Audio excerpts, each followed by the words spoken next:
This is a post-Christian podcast.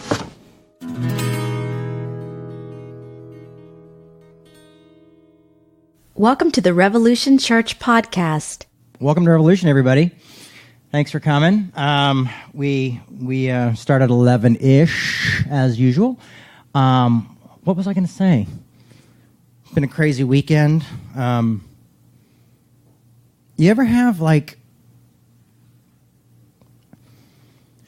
such mixed emotions about things that you just don't know where your brain is? I know you can love and hate at the same time. Or you can, be sad and happy. But sometimes I just have more emotions than I'm comfortable with. This week, I think I've decided that I've had about 8 conflicting emotions. And I think the weirdest emotion is being kind of apathetic and caring at the same time. Does one override the other? Well, if you're caring, but then the other party is but I don't really care. I don't know. That's where I've been this weekend. You should never know what life is going to bring you, and I'm a obsessive compulsive thinker. I just constantly think. And so I've just been overthinking all weekend. And, and I'm always working out different scenarios of how things should work out, or what if things work out this way, or what if things work out that way. And sometimes I wish I could just shut my mind off, but I don't take that kind of medication anymore. And I stopped drinking 20 some odd years ago, so no more blackouts for me. That's probably a good thing. So anyway, life is tough, life is hard, life is what it is. It's also can be really great and really amazing at times. So, just to learn, what I like to learn about life, what I've been learning about life through my reading and studying and through friendships is just learning to live life on life's terms. Not getting to the point where I expect to be happy, or I expect to escape, or I put all my investment in one person that's going to make me happy, or one this is going to make me. Just live and just kind of accept all of life's emotions to kind of come together. And so, and it's a trip, man, because everything in the back of your brain and all of society and culture says, be happy, be at peace, self-care is going to work for you. It's sometimes it does, sometimes it doesn't. I drank a glass of water. I don't feel that great. Then they tell you to do yoga, and I'm just really? I don't know if I can do yoga. Maybe join a gym. Maybe a fight club. Is there a fight club I could join? Because that would be pretty tough, right? But you're not supposed to talk about fight clubs, so it's really hard to find in Minnesota, Just look for some really cool cut, muscular, attractive people fighting somewhere. Hey, guys, can I join? If you go back and watch Fight Club after the end, spoiler alert, it starts because he's in a fight, and then someone's like, hey, can we get in on that? But then you realize, he's just fighting himself in the beginning. So maybe if I just stand in the street and punch myself, some people will be like, hey, can I join? It'll be like Revolution Fight Club. We have a tripod now. We get a tripod, and then I get a call from Caleb today. He's like, what would be really great is if we could get the audience. We could get shots of the audience talking and stuff like that and for Afterglow. And I was like, yeah, that would be cool. And then we're thinking about it, and then he's like, but we'd probably have to get a camera crew. So we could just get the whole audience to be the camera crew, or we could get people just to, wear those things when they come in, because we don't have that many people here, where the camera's just right on them, the GoPros, when they go through haunted houses, and they're like, ah! And then I'll just direct from up here, camera 1, camera 2, camera 3. Anyway, so that was just a bunch of garbage that you guys got to sit through on Facebook Live. Thank you. I'm sure the number probably dropped increasingly. It's really cold outside. What is it, 8 degrees right now? Yeah. It's cold. Last night when I was drinking my Diet Coke outside, and the Diet Coke sticks to your face. And it's ice around the... And then I left a case of Diet Coke in my car, and I was like, I think I'm going to have a Diet Coke. And I was driving today, and I was like... And it goes... Just washed my jeans.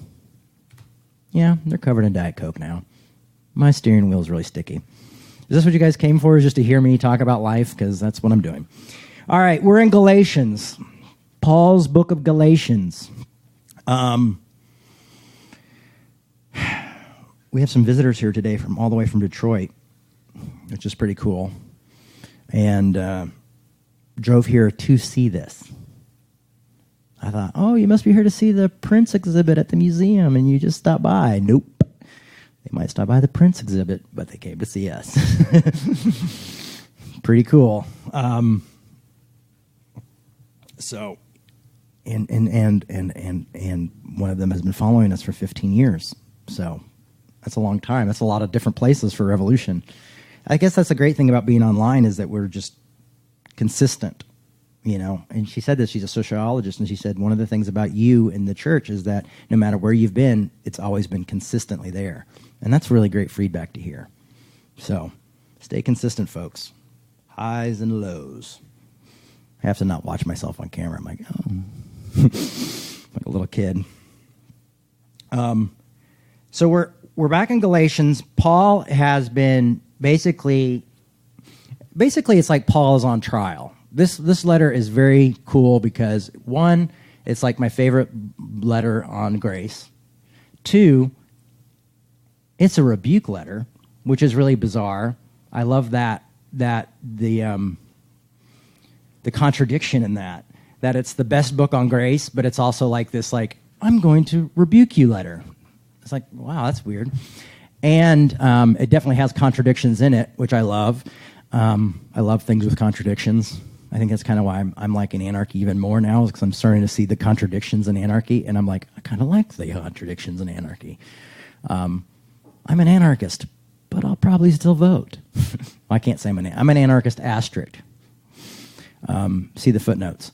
But that's what I love about this book. And so Paul also is coming, it's like he's rebuking them as a leader and as a pastor of the church, as someone who's helped begin this church, but it's also like he's on trial.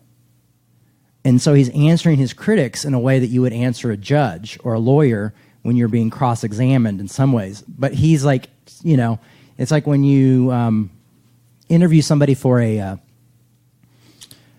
documentary. Often I've been a part of a few different ones. And they'll say like, okay, I'm going to ask you a question, but then could you repeat the question and then say your answer, because they don't want to be heard, you know? And so it's almost like Paul is like kind of stating the problem and stating the question and then answering it. So we've been through Galatians 1 and 2. If you haven't seen it, you can listen to it online, revolutionchurch.com, or any of our podcasts, or you can watch it. If you're on Facebook, you can just scroll down and it's there. Pretty cool to have sermons up the day of. But so we just got out of the whole point where he is confronted Paul. I mean, Paul's confronted Peter. And because Peter wasn't eating with Gentiles. Because some of James's disciples come to town, and Paul starts to feel a little bit weird, so he doesn't sit with them. So it's funny because it's kind of like a high school lunchroom. And so Paul, being the cool rebel, he's like, Peter, what are you doing, man?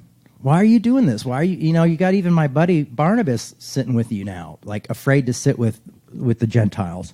You know, what, why are you doing this? Why are you going back to the law? Why are you making these people, like, you're free, like me. We're both free. Why are you setting up these rules again? Why are you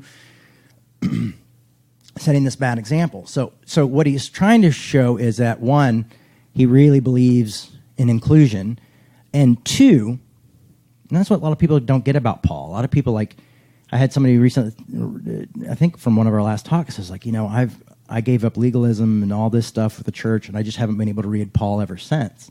And I think a lot of people think Paul is like the legalistic preacher. And I think that a lot of that comes from pastoral epistles, which I honestly believe were not written by Paul.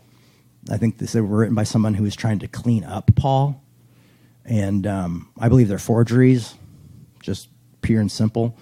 And I've studied a lot to come to that part. I didn't just read the book Forgeries, which is how it started, but I also started reading finding other books to read about that. And I'll recommend them if you ask on here. I'll find my books at home and be glad to let you know what books they are.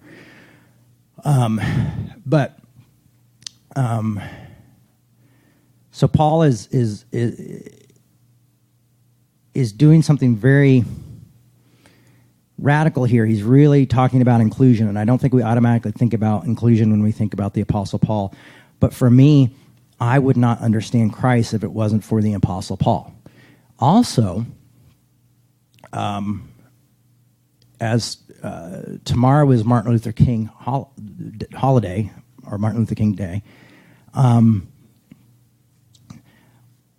someone like Martin Luther King Jr., or Reverend Dr. Martin Luther King, to me, then takes it to another level and shows me what to live Christ is like. Like Paul kind of taught me about what to speak of Christ, how to speak of Christ. And I feel like someone like Martin Luther King Jr. taught me how to live like Christ, and take it even to another level. So I like to see people build on that. And I would say no human being on earth, including Jesus, has had such an influence on me like Dr. Martin Luther King Jr. has, because he was able to take those things and put them into action and really love his enemies and really care about those who persecute him and walk into basically hell with love and grace. And that's what I want to do with my life. And that's what I try to do here, is just kind of encourage people to do that from all different walks of life. Because I know we're all in different places in our lives. We all work in different types of jobs. We all have different types of friends, all different types of communities. Some of us are liberals. Some of us are liberals. Okay, maybe we have one conservative. No, I know we do have one conservative listener who's a good friend of mine. So yes, we do. So some of us are conservative, and but we all have different lives. But we all have to learn to walk into these situations that are tough and have these hard conversations. And this is what Paul is trying to say to Peter. Was trying to say to Peter, is like, Peter, if we don't sit with each other, then we discount each other, and we don't grow. This community won't grow, I think, is what's being said here. And what I want to do is just not look at the story as a literal story. I want to look at what's happening. What's going on? What's really being said, not just through the letter, but what's the spirit of the letter? So, Paul goes back into it in Galatians 3. He's kind of a hard hitter. I mean, I get why people have a hard time with him, because this is a book on grace, and here he goes again. O foolish Galatians, who has bewitched you? It was before your eyes that Jesus Christ was publicly exhibited as crucified. The only thing I want to learn from you is this: did you receive the Spirit by doing the works of the law, or by believing what you heard? Are you foolish? Are you so foolish? Having started with the Spirit, you are now ending it with the flesh. Did you experience so much for nothing? If it really was for nothing, well then, does God supply you with the Spirit and work miracles among you by your doing works of the law, or by you believing in what you've heard? So Paul's going back to saying it's by believing what you heard. It's not by doing works. It's not by your actions. And it's funny because we're very often a very action-driven group. I was doing some research for one of our next Loose in the Bible Belt podcasts, and there's this. It's with somebody who really is an outspoken person in kind of the woke community, but people turned on him because they started questioning how they, their works and what were their motives. And I think it's always interesting when we start to try to get into people's brains, be like, what's your motives here? What are you really thinking? And it's like, I'm trying to say what I think, and watching people push back and forth. And because sometimes we just don't, belief isn't good enough. And that's what's happening here, is that they're saying believing isn't good enough. We want to see works. We want to see you go back to the law. We want to see you practicing these things. This is how you need to do it. This is how the religion is supposed to be. And remember, at this time, some types of Christianity were still considered Judaism. So the fact that Paul is kind of breaking away from those traditions, who Paul was, a Pharisee and a Jew, and very steeped into the Jewish tradition, but he's breaking this away. He's causing a reformation. A reformation is happening. Like Jesus came and brought this kind of reformation, and then, a few years later, Paul comes and starts a new reformation and says, oh no, we're even going to get more inclusive, and we're going to, grace is true, And I think that's why Martin Luther, the reformist, is so interesting, is because he kind of took Paul's letters in Galatians that caused him to go, we're doing something wrong, we're missing something, Also, just for the Facebook folks, I'm going to try not to answer any questions until we're done, just because I realized last week I was just answering questions and making comments all through the talk, so I'm going to try to, just so people who are listening online don't get like, who is he talking to? What I love about in the New Living Bible, the New Living Version, which is like a paraphrased Bible, it's like, what magician has cast a spell on you, And it was as though I showed you a picture of Jesus being crucified on a signboard and you forgot, And I like that, just like real clarity that translation offers. Because that's what Paul's saying. He's like, just like, how is it that you've forgotten the good news? And I think we often just always get, like I see this lately with the fights between like conservatives and liberals, is we always kind of go back to, the same arguments. Or we use each other's arguments before and say, well, you're not really a Christian because you don't do this. Well, you're not really a Christian because you did this, and blah, blah, blah, blah, blah, blah, And we just kind of argue, back and forth rather than just kind of, rather than listening to one another and rather than being in grace with one another. I don't know where I was going with that, so I'm just going to shift back to what Paul's saying here. My dad would always say, this is a time to pray when you lose your spot. But no. I don't have any notes today because I've done Galatians so many times. So this is really cool because Paul says this. Just as Abraham believed God and it was reckoned to him as righteousness, so you see those who believe are the descendants of Abraham. And the scriptures, foreseeing that God would justify the Gentiles by faith, declared the gospel beforehand through Abraham. All the Gentiles shall be blessed in you. For this reason, those who believe are blessed with Abraham who believed. Now remember, Abraham couldn't have children. And he had a vision. And God said, I'm going to give you... Look at the star. No, he says, look at these stars. I'm going to give you children as many of these stars. And he said, okay, I believe you. Now, this is what I love about Abraham, and I think it's also what these folks would have all been schooled in, is then all of a sudden Abraham says, like, okay, I believe you. And then the next thing Abraham's doing is finding another woman to have sex with, to have kids with, because he doesn't really believe him. You know what I mean? Like, so it's you see this once again, what do we see? Contradiction. We see faith, and then we see him try to overcome it by works. Like, maybe not. Maybe the promise isn't true.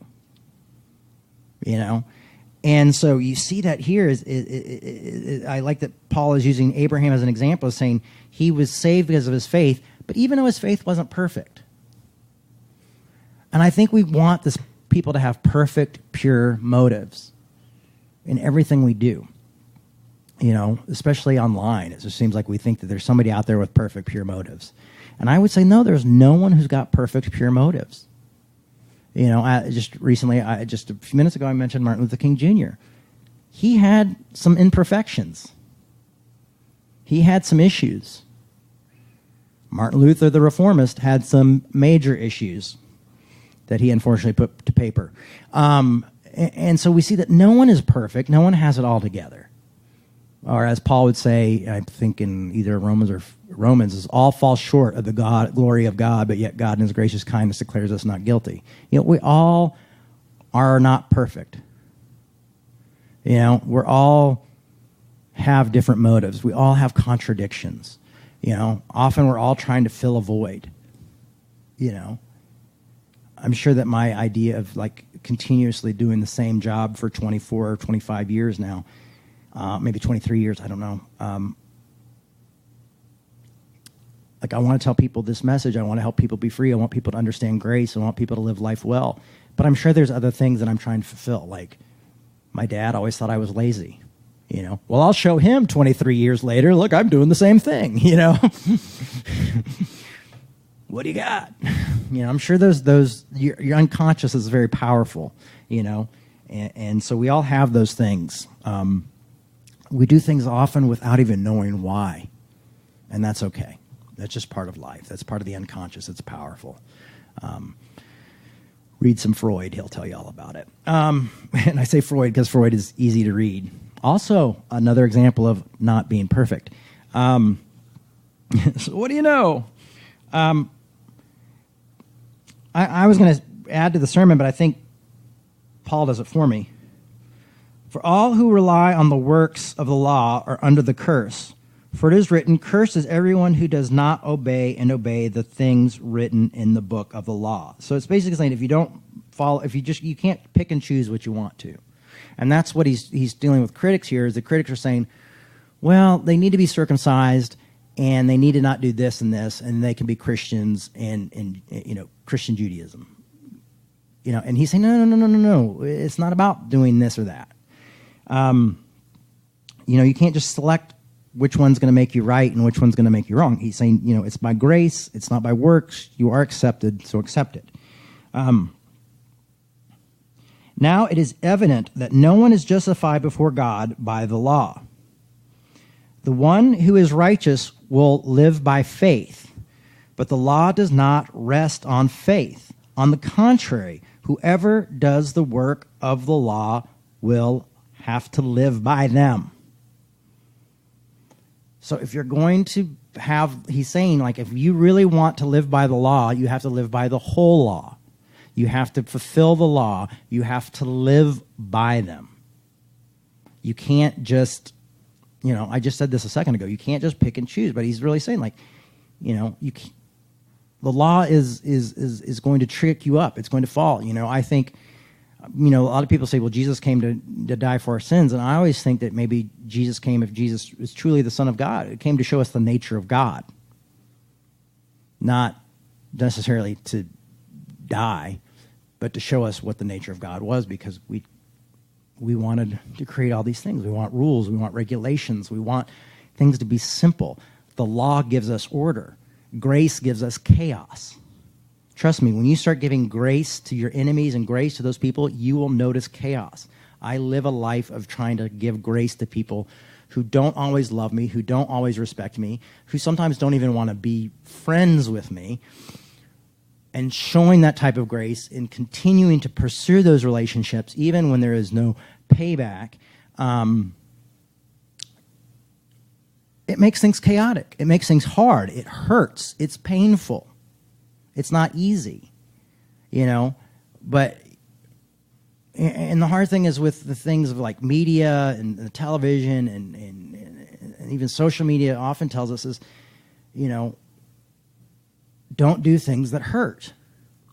I love the idea of self-care, but I love the idea of self-care just to kind of take a step back, retreat a little bit, do some self-care, and then go back out. For me, I want to continue to move forward and live in the chaos of life, because life is chaotic. Life is chaos, I think. I sound like the Joker from the second Batman.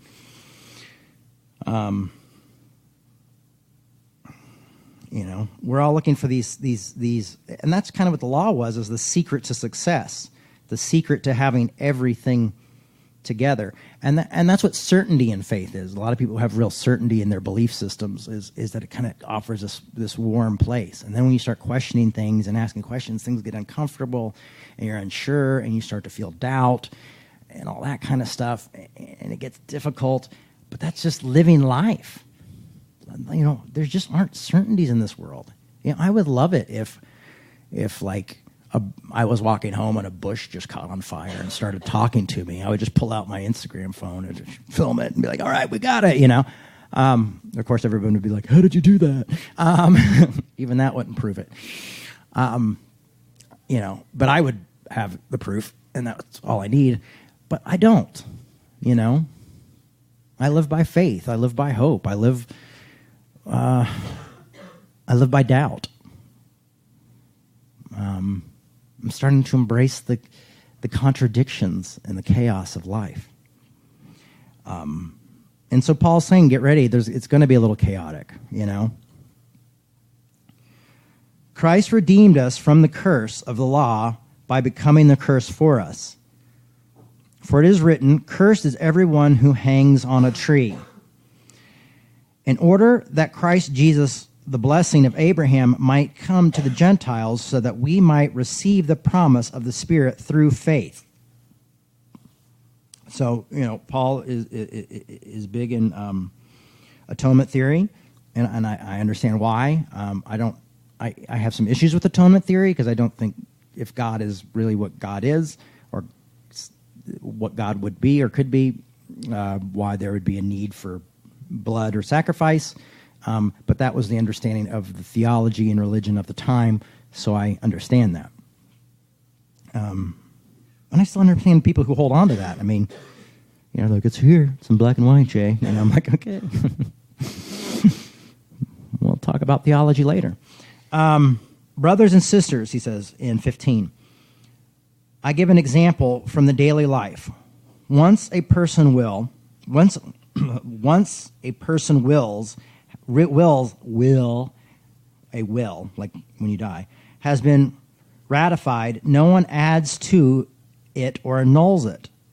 Now the promise were made to Abraham and to his offspring. It does not say, and to offsprings, as of many, but it says, and I think Paul's getting a little creative here, but it says, and to your offspring. That is, to one person who is Christ. All right, Paul, I'll give it to you, but you're starting to sound like me when I preach. But I love that because that was also a way in Judaism how they would argue, like, see, there's no S there, so we got a big problem. Let's look at it. That is to say, the one person who is Christ. My point is this. The law which came 430 years later does not annul a covenant previously ratified by God so as to nullify the promise. For if the inheritance comes from the law, it is no longer comes from the promise, but God granted it to Abraham through the promise. So he's saying basically is 430 years prior to the law being given, the promise of grace and acceptance was given to Abraham. So what's the bigger picture? Okay, now I'm getting very literal with this. It's hard for me not to because that's how I've always taught this letter. But the idea is that acceptance and grace has been here before the law, before the works. Hope, love, these type of things were there before religious tradition. Before all of our qualifiers. And as we grow and we learn and we become part of different cultures and hang out with different types of people, we take on those cultures. We take on those traditions. And then we have different qualifiers of who qualifies to be within our friendship or not in our friendship, And so I grew up mostly a particular way, and then I was disillusioned, so I ran to another way, and then I hung out with a different group of people, and so now I have all these qualifiers of like who's in and who's out. And what's really great is when you're able to go back to the promise of Abraham, and it just says, get rid of the qualifiers. It's done. But how am I going to argue on Twitter if I don't have the qualifiers? How am I going to stir shit up? But I feel like it's the long game is living a life of grace. If I look and examine my career, I know there's certain things I could say and certain things I could do and certain people I could exclude from my life and certain people I could include into my life that would help my career.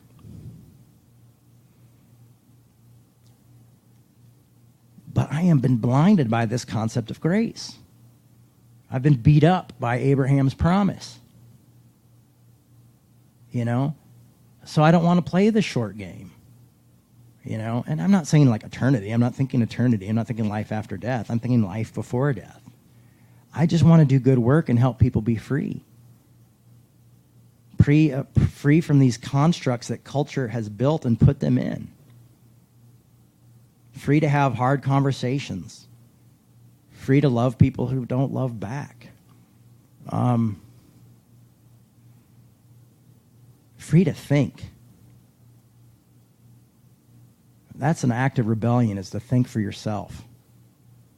You know?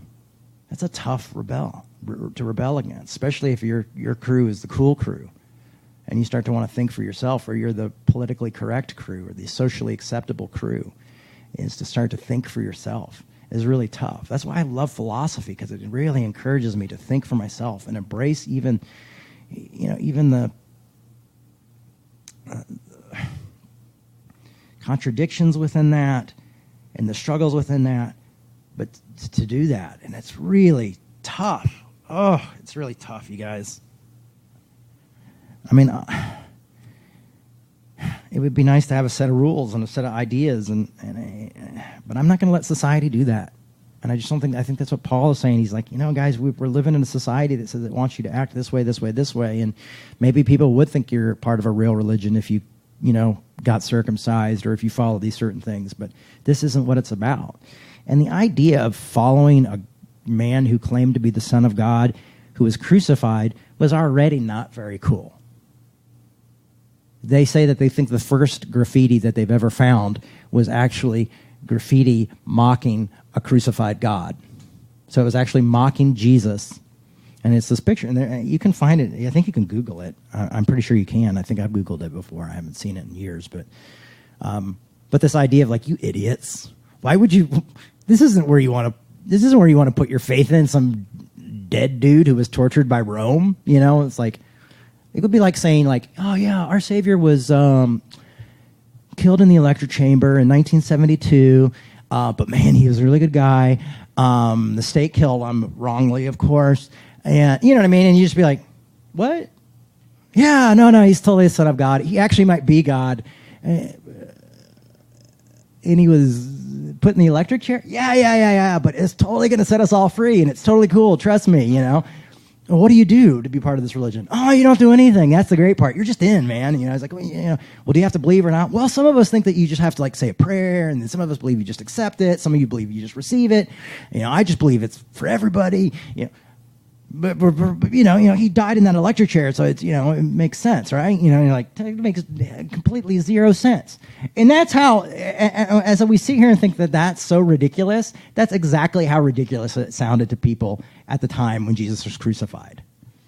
You know, just like, you're on a losing team. Come on, guys. This is ridiculous. You know, one time years ago, I was in at a bar in Brooklyn, and I was sitting with a friend, and his friend was Mormon, and he was sitting there and he was making fun of him, kind of. He's like, hey, Jay, how about my buddy believes that you have to put on special glasses to see the special plates and do all that, because all the Mormon stuff seems kind of weird. And I was like, yeah, and I'm like, and I believe that like a carpenter guy became, God was a carpenter and he died crucified on a cross, and he was like, what? And I'm like, they both sound a little crazy, don't they? Special glasses or God carpenter, I think he'd get a better job. Like at least a mason, I shape rocks. And so we'd be like, oh, he shapes rocks like he shapes us, But Harrison Ford was a carpenter, so I get it. But so there is absurdity. Grasp the absurdity. When people say you're absurd, okay, it causes us to look at things. It causes us to think about things.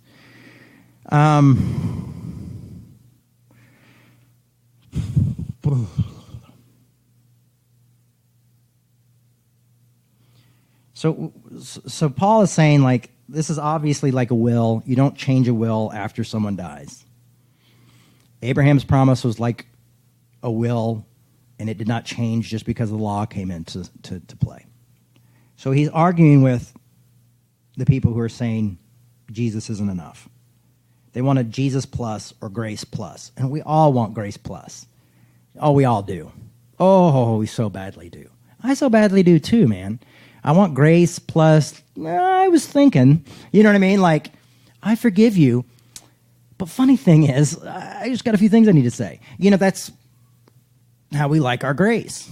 You know, I posted something the other day on my Facebook account about loving your enemy. And then, you know, like, and then when it really gets weird is when you start loving other people's enemies. And then life gets really tricky, you know, and you might lose a friend or two, you know. And then someone's like, are you saying we should enable people? You know, I'm like, okay, first of all, I only had 130 characters or 140 characters, whatever you have on Twitter. Second of all, like, did my quote say anything about loving enablers? You know, like, you can't love your abuser. You can't love those people. So I get that. I understand that. But I also understand that that's an asterisk. I'm talking about a radical reading of grace. I'm talking about a maybe anarchist understanding of grace.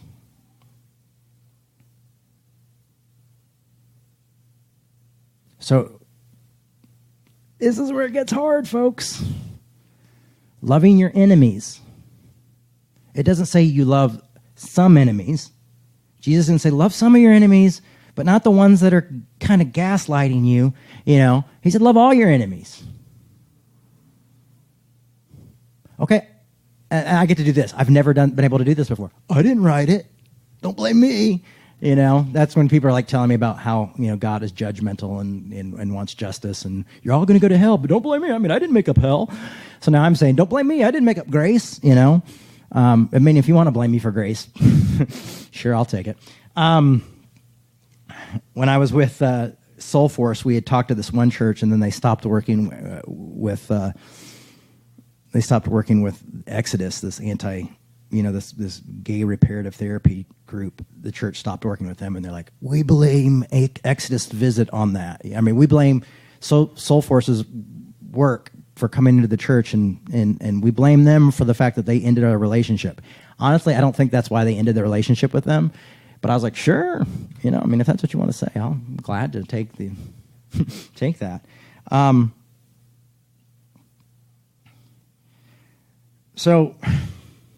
But I've also said that grace can be loving from afar, just for some of you who are like, I don't know if I want, you know, yes, you can give grace from people that you're not around. Matter of fact, I actually prefer that, but sometimes you don't have that choice. That's the thing is, like, I don't want to love my people who hurt me, or I don't want to love the enabler, or you know, things like that. And I'm not saying that you have to go like hang out with them every day, because that would just be miserable. But I also want to say you might have to hang out with them every day. They might be your boss. They might be your spouse. They might be your parents. They might be someone who's good to your kids but not good to you. You know what I mean? There just might not be a situation that you're like able to get out of.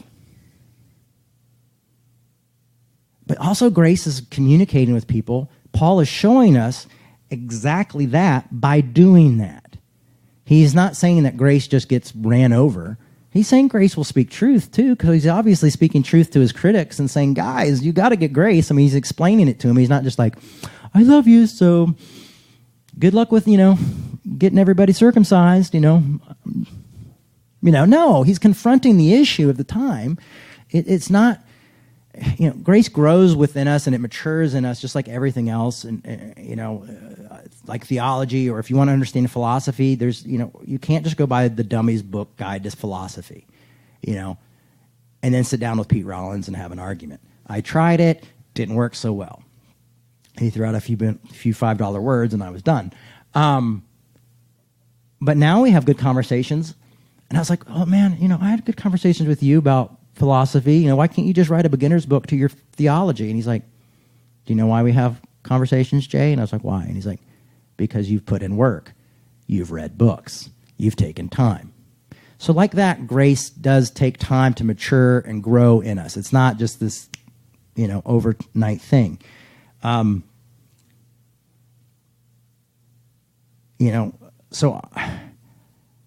and I think it's graceful to stand up to people like when me and Caleb went to the protest against having kids in cages. It wasn't like we were saying no grace for Trump. What we were saying is let's end this. And by ending this, hopefully he'll find some grace. But these children deserve to be treated right, and we're going to speak truth to power, and hopefully that power will change and see grace. They're probably not going to see it from a sign that I'm holding, but maybe they'll say, oh, what are people thinking? Maybe the empathy will come into that. And I know a lot of you are so angry and so hurt by someone like Donald Trump that you think, this man has zero capacity of empathy. Well, he might have a psychological issue. He might be mentally ill. I'm mentally ill. How do you feel about the mentally ill? Do you have compassion for them? Okay, I'm going to stop now because I'm going to get in trouble. And I don't want to get in trouble. I don't mind getting in trouble with the conservatives. They're a little bit more graceful. Bam. Yes, I did. Mic drop. They have to be because their numbers are shrinking. Let's go on. Why then the law? Yeah, Paul, why the law, buddy? It was added because of transgressions, until the offspring would come to whom the promise had been made. And it was ordained through, here you go, angels or messengers, if you want to get literal, by a mediator. Now, a mediator involves more than one party, but God is one. Is the law then opposed for the promise of God? Is the law then opposed to the promise of God? And Paul gets very clear here with an exclamation point.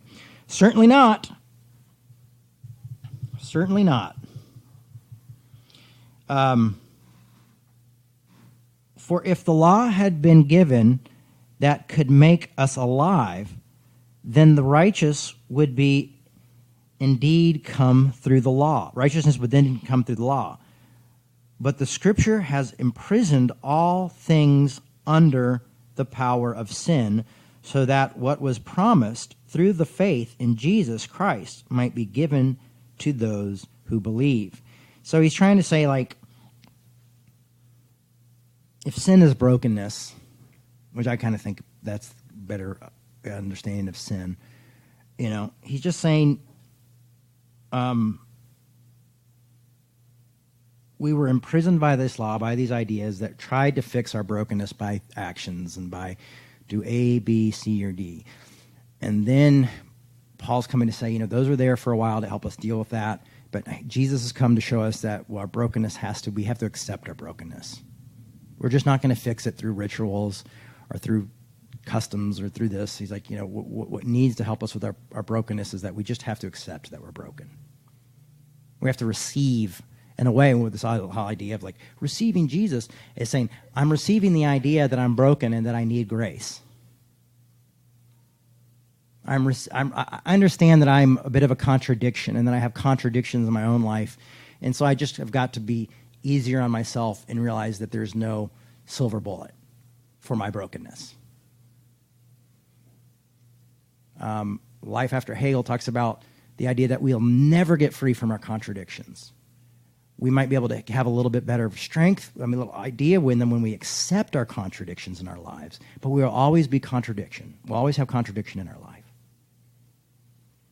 And I feel like this is the same thing as it's like saying accept the contradiction. Live with it.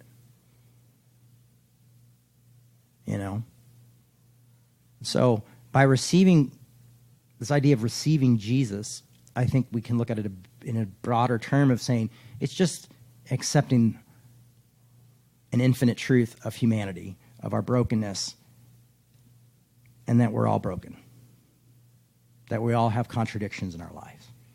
Receive that, because the law is not going to magically fix it. As a matter of fact, you're accepted but it doesn't mean you're not broken. You know, no one's perfect. And guess what? You'll never be perfect. It's pretty crazy, right? If you kind of look at it in a broader term.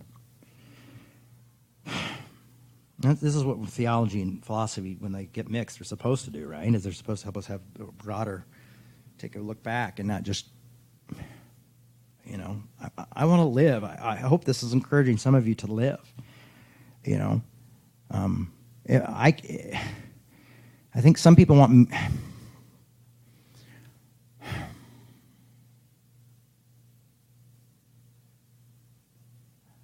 I'm not trying to ask anybody to do anything that I am not trying to do from this chair or pulpit or whatever you want to call it, you know. And I am not selling you anything that's easy. I'm not selling you anything. I'm not getting any much for it. You know, I barely make a living doing this. And like I said earlier on when I was just talking, I'm like, you know, I felt like, oh, yeah, you can have two conflicting emotions. And then this weekend I had a really tough weekend, and I felt like I had 8 conflicting emotions, and I can't choose which one is right. And I don't know, maybe they're all right, you know. But I'm living through it. A year ago, I was not living through it. A year ago, I took a bottle full of sleeping pills because I wanted to not wake up. Okay? I failed at it.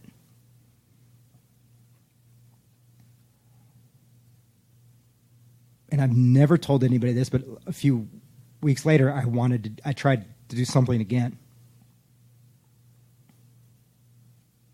You know, so I know what it's like to suffer and not want to live anymore, to the point where you think your children will be better off without you. I know what that feels like. I know what it feels like to feel like you have to be around weird people, strange people who don't love you and don't care about you. You know, or that you don't add up, that you're not enough, and that just life is too hard and you just can't make it anymore. But what I'm here to tell you is I'm glad I failed. I'm glad that I have friends who care about me and love me and help me through those really tough times. Pete Rollins is the reason I made it through the second time. But there was no magic silver bullet. I really have to learn to live life on life's terms, folks. There's no amount of yoga that will change that. There's no amount of me just staying in my house and being in a safe space. You know what? When I go into rooms that are safe spaces and I sit with other people, I don't feel safe. I'm an introvert. I don't feel safe around other people.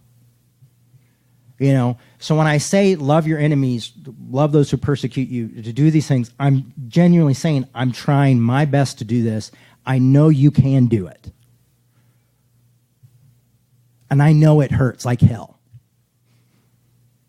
I know what the darkness is like. I know what the demons are like. I have them all myself. I just feel lately I've gotten such pushback of people who are just these like, well, Jay, you can't demand people to do that. I'm not trying to demand anybody to do that. I'm just saying I can't demand them to do it, but they're going to have to do it. You know? A family member of mine got bullied the other day by some kids. And she's a little girl, and it broke my heart. It wasn't fair. And her mother stepped up to the kids' parents and said, you know, she's got a medical issue, you know, this really isn't right, and this hurts her, you know. And they didn't respond in the best way, but they responded, and I loved what she did there, because I felt like she could have gotten really angry and told them to go to hell and raise their kids better. But instead, she took the time to explain what was going on with the hope that they might get empathy and maybe take their kids home and teach them how to treat people who are different or look different or aren't the same as them. Okay? The fact is there's no safe place she can go, that little girl. That breaks my heart. I'm sorry I'm getting emotional, but it breaks my heart. You know, so this idea that, you know, we have the luxury, I mean, I think it's such a freaking American thought, is that we create these safe spaces. Those are temporary. We all have to live life on life's terms, and that's why I'm preaching this stuff, is because, you know, I'm a part of a 12-step group called AA, which I'm not supposed to talk about publicly, but damn it. And we argue in AA about how things should be run. And there are a ton of rules and regulations put in there so we don't. But there's still politics. There's still mean people. There's still people who treat each other like hell and use each other. There's still personality conflict there. It's not, there's just no silver bullet, folks. And I think that's what this is what I'm pulling. Then maybe this is a radical reading of Paul, because I asked Pete to help me with a radical reading of Paul, and he didn't. Bastard. But he's my best friend, so I can say that. But I think I'm getting it anyway. And I think this is what, if we pull out and just don't take it just for just that letter value, but if we take it further and go, okay, what is really being said here? It's like, I'm going to stop getting on my high horse in a second, but it's like the idea of like heaven or something like that,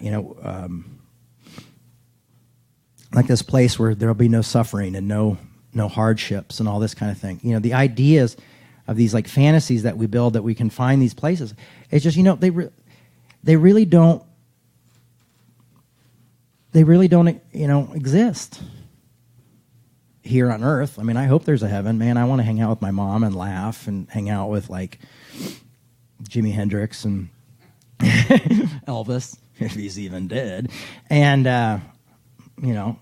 Martin Luther King and all these folks, and have really good conversations and arguments, and Batman, because that would be really cool. Batman's not there; he's still alive. He's in Gotham. That's right. Caleb corrected me. Thanks, buddy. No, but I'm trying to think of the word. What is it like these societies? What is this perfect societies that we sometimes dream of? Utopian societies. It's like we have these dreams of utopian societies, and there's no utopia. Watch any horror movie about utopian societies, and that's really what you get. Cults are usually utopian societies. And maybe just for like one person, the cult leader. And even that poor person is usually a mess inside, because why else would you try to do that? Because you want to escape life. And often people see religion as a way to escape life. And Paul's going like, guys, this isn't a way for us to separate us from them. And that's what's happening. That's why Peter and James's group all said, we're going to sit over here. And Barnabas said, we're all going to sit over here, because it was us and them. You can't separate each other. He's saying there's no utopian society where we sit over here and we're better than them and we're all good to go, and you guys are the bad guys and we're not like you. Aren't we good because we're not like you? Does that sound like anybody? We're good and you're bad. Paul's saying, no, we all sit together. But what if we cut ourselves, or what if we have really cool tattoos, or, jackets? We'll get jackets, and we'll be a gang. We'll be safe, and we'll be over here, and we'll be, Paul's saying, no, that's not going to happen. And he's just about to take it and just make a home run in a second with that concept. But he's saying, no, there is no perfect society. There is no us and them anymore. And I think... And he's trying to argue that through Jesus. And so I'm going to try to argue that, saying through Jesus is, by accepting Jesus, you're accepting brokenness. You're accepting the idea of being abandoned by God as Christ felt that he was on cross. You're accepting the brokenness. You're accepting suffering. You're accepting life on life's terms. You're a carpenter, not a king.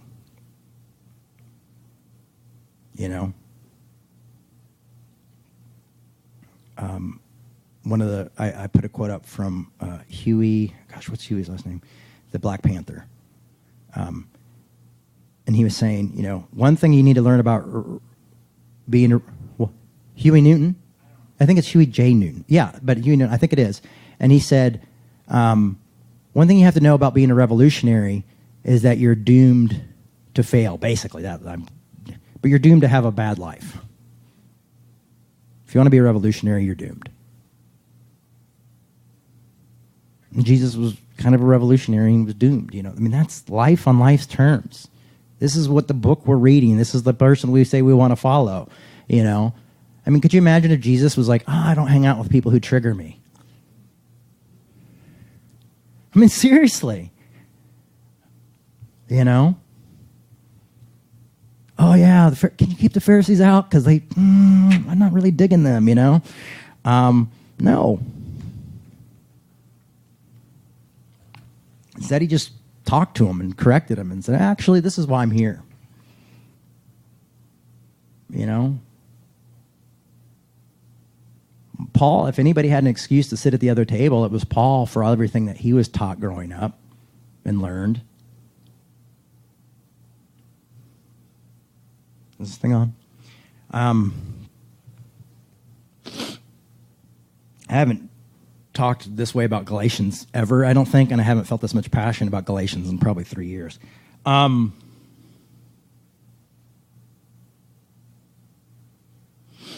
Now, before it came, we were imprisoned to guardians. I think I read that. We might be justified by faith, but that faith has discipline for Christ Jesus. Okay, here we go. We're going to end it on a high note, folks. Huey P. Newton. Why did I say Jay? Because I'm Freudian slip right there. I think it was Huey, Jamie, Charles, Baker, Newton. Yeah, it was Huey P. Newton. Thank you.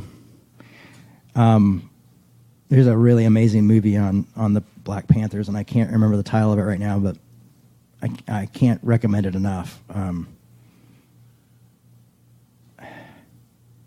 It's so funny. Most of my heroes are radicalized black men because they've suffered through so much, you know, and I see Christ in that. Not just men, humans. And people like Harvey Milk, too, LGBTQ, people who've suffered and been on the outside and then just said, nope, not anymore. Not anymore, you know.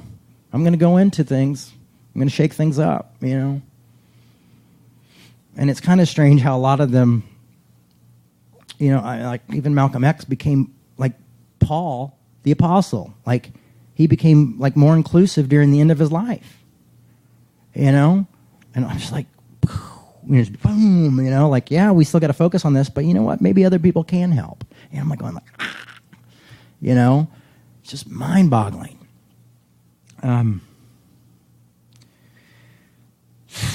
Sorry. All right, I'm going to try to wrap things up. Did I read 23? Does anybody remember? I think I did. So I'm going to skip it, and if I did skip it, then you guys are going to have to just go back to a previous sermon to hear me talk about 23. But it's more stuff about believing in Jesus and being made right and all that stuff. So, and I've already kind of covered that idea of what I'm saying is embracing our brokenness. And he's talking about being baptized. I'll start at 27. As many of you were baptized into Christ, have clothed yourselves with Christ. So to clothe yourself with Christ, once again, that's the whole idea of accepting the whole thing. 28 goes and says this. Now, this is where I think Paul hits a home run.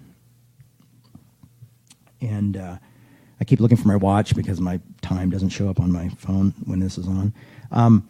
There is no longer, you know the one I'm about to talk about?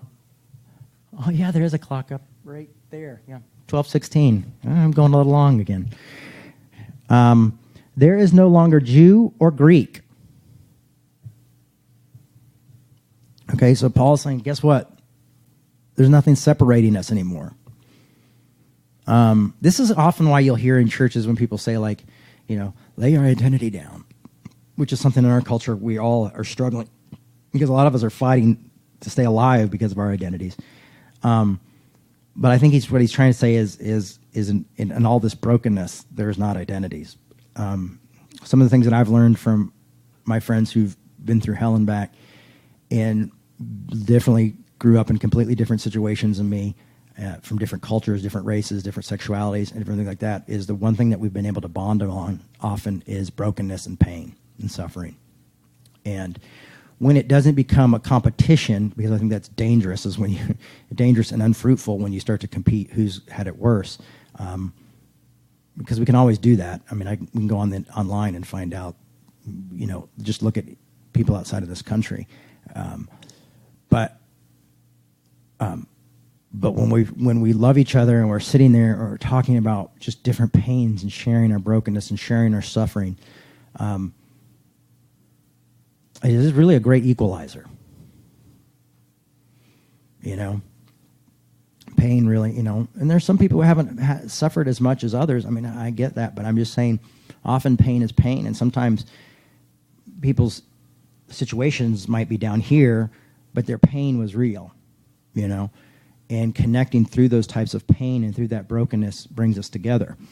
And that's when we become human. I mean, it's really weird. You all of a sudden become people like in a human situation, And I understand I'm saying that as a freaking heterosexual white male, and so, take it for what it's worth, honestly. You don't have to believe me on that. I know that I'm on the top of the chain, so easy for me to say, right? But there is no longer Jew or Greek, there is no longer slave or free, and there is no longer male or female. So Paul takes all the hierarchy that's there, compares it to the people who are seen lowly, because women weren't even considered to barely be humans at the time. And he's saying, guess what? There's not a difference between male or female. And Paul was a good example of that because he had females who worked for him. Matter of fact, his whole ministry was supported by women. And Jesus too.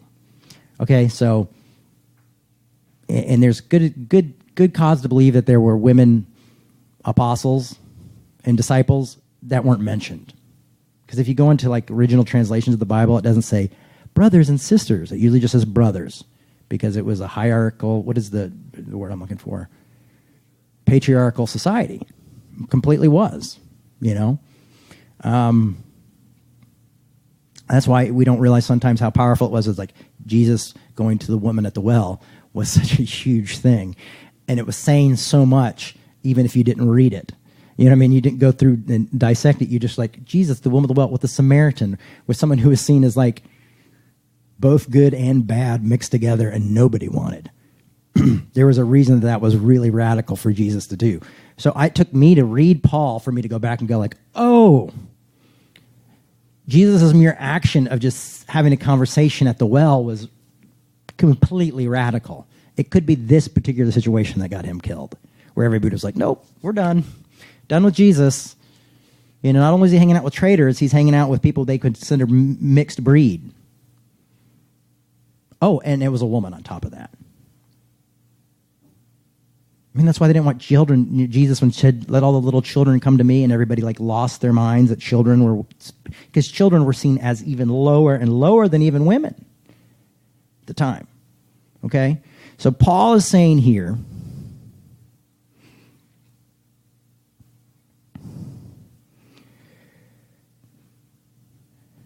and I can't wait to read some of these reactions on Facebook, especially when I get home, because some people write really long explanations, and I can't read them because my see more button doesn't work.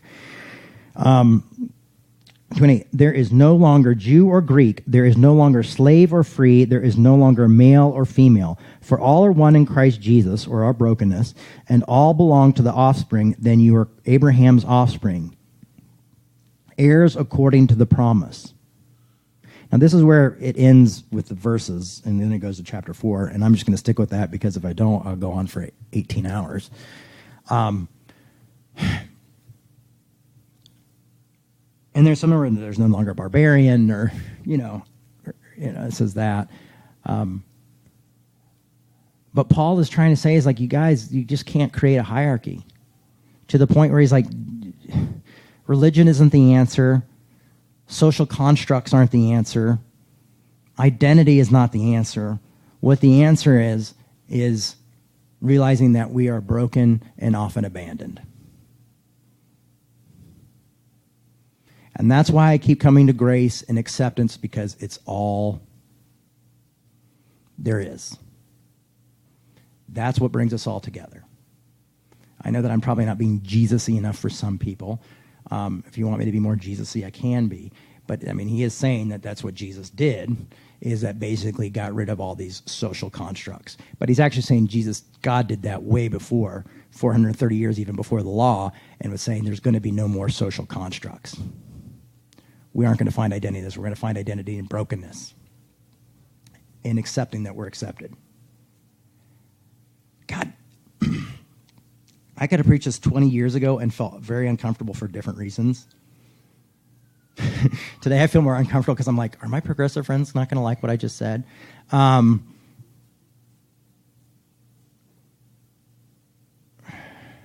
It gets really weird when you make everybody mad, but it's also kind of freeing and nice to be a rebel.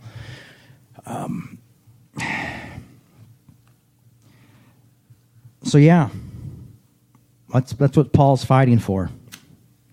That's what I hope I'm fighting for, doing this church and doing messages like this. Right now we're going to do Afterglow. We've gone a little long, but we're still going to do it. I have to pick my kids up, so I can't go too long. But we're going to have, this is where we just do like responses or questions or comments or pushback or push forward. And so we're going to do that. We've got a mic. I'm going to actually maybe, can you see the comments on there or no? Yeah. Do you want to hit us with a couple of those first, since they've been making them all through?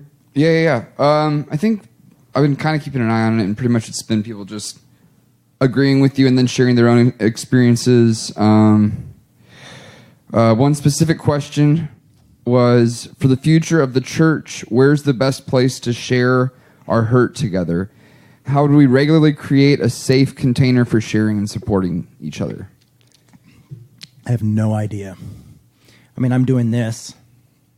I think books, reading good books. Where do we share each other? Bars, coffee shops, each other's homes, community. You know, most of the people I share those things with don't even come to church, which is really funny. It's just people in the community. And I just never wanted to be a church that created its own community. You know, I think I just want to be a part of community. But like for me, I don't have a lot of friends, but it's the few friends I do have, it's with them. You know, I had a great conversation with my buddy Pete the other day on the phone. We talked for about an hour, and it was just awesome. And I remember afterwards telling somebody, like, I had this really great, it's just weird, really great conversation on the phone with Pete. So that's one good conversation we've had after the 500. Anything else? There's a lot I see. Yeah, there've been a lot of people just kind of saying nice, talking back and forth with each other too, which is kind of cool. That's great. Someone else did say, and then we can maybe if anybody here has anything, but I'll read one more off the feed here for right now. I think her name's JL, I think, if I'm pronouncing that right. It hurts people's feelings to say that their experiences aren't as intense. I still tell them, but I specify that you don't have to go through the same level of racism or struggle for me to care about your pain if I care about you. Amen. Isn't that great, though? Because she's saying there's no qualifier here. We're not going to try to be like, who qualifies to talk about their pain. We're just going to sit here and talk about the pain. You know? It'd be interesting to be able to just like sit down with a group of people and have them all write down just about the pain, no specifics, but just about the pain and the feeling and that, and then read them and see where I'm sure there's been research on that. All right. Anybody else here? Or do we want to? Oh, Vicky. Sorry, everybody, you have to look at me, but Vicky's speaking. You can hear on the mic. Yeah, one day we'll have multiple cameras and screens in the background and smoke machines. It's okay. I don't mind not being on camera. I just wanted to read something I wrote kind of in line with what you said today, which I think was very powerful and real, that sometimes, the law gives us a false sense of security. We allow ourselves to be controlled so that we don't have to really look at what's going on inside. So it can be a form of denial. Yeah. But this is about identity and identity politics in a sense. Moses asked them, capital T-H-E-M, "Whom shall I say sent me? What's your name?" He, like Charlton Heston, was rather a pussy, overly concerned about his street cred with the hordes. So he wanted to be absolutely certain he had enough information to convince the Hebrews he had encountered the divine. They replied, "Tell them I am sent me." Now, I don't speak Hebrew, but I know if I was conversing in English with someone who ended his sentence with "I am," I would consider this to be an incomplete thought. "You are what?" I would wonder. A liberal, an IRS agent, a philanthropist, a mechanic?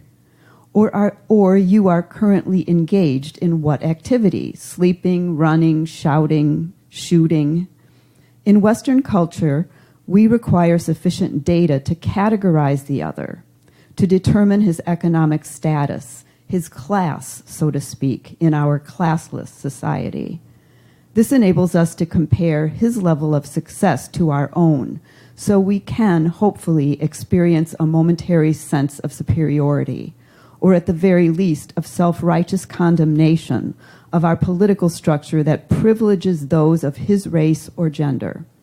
As Homo sapiens, we by nature need to know, to minimize reality, compressing the mystery into thought bites that will fit within our minds the size of baby cauliflowers, so we can explain the universe using only our niggardly vocabularies. For us who must understand, must believe we control, the name I am is terrifyingly vague. How do we identify with or predict the behavior of the three who simply are? Unlike us, the sacred considers the mere declaration of their existence with no further qualifiers a sufficient representation. And since they are three, I would describe the divine not as I am, but as we be. And to me, that's like living in grace where we are. I am. Yeah. And I don't need to try to be other. But God accepts me as I am. Wow, very cool. Any more feedback or afterglow? Any more glowing? We good? Well, awesome, guys, gals, and everyone else. Thank you so much, everyone, for watching online, for coming. Revolution, here's my favorite part of the service, is a nonprofit, and we survive through your support. And if you'd like to help support our work and what we do, you can go to revolutionchurch.com and donate. I think there's even one on the Facebook page, but I don't know. I'm a very disorganized human being. But yeah, we really want to do more, and we'd like to hire Caleb, who does most of our podcasting and audio stuff, to eventually. So we're really working towards that. If you want to know what we're going to try to do with that, and have more of a presence online and in community. Anyhow, I have one more thing too, just for the people online listening and anyone here. We have one more batch of Meet Your Congregation that we're doing that's knocking out the rest that I had people scheduled on the back burner. So if there's any new people who haven't yet reached out, then please do that on Instagram or via email, because we're looking for more people to talk to. So yeah, so we're doing Meet Your Congregation. If you'd like to be interviewed by me and Caleb to talk about your involvement with Revolution, check us out on Instagram or send us an email. All right, thanks everybody. Have a good week. We'd like to remind you that our ministry is supported 100% by listeners like you. To make your 100% tax-deductible donation today, please visit revolutionchurch.com/donate. You can also learn more by clicking the donate section on the website. Hi, I'm Caleb with Post Christian Podcasting. If you enjoyed this episode, you might also like The Sacred Collective. I find it empowering to say, I am a Christian, and this is what that looks like to me. Mm-hmm. Like, you can say you're a Christian, and that's what it looks like to you, and then you can look at me and say, oh no, you're not a Christian. You're a heretic. You're doing this wrong and that wrong. You should believe this, but you don't, or you misunderstand this interpretation of Scripture. Okay, fine, but guess what? My assertion that I am a Christian is no less valid than anybody else's assertion of Christianity. If this is American Christianity now, if this is my Christianity now, it is no less valid than any other iteration of something that has been called Christianity. Yeah. That was a post-Christian podcast.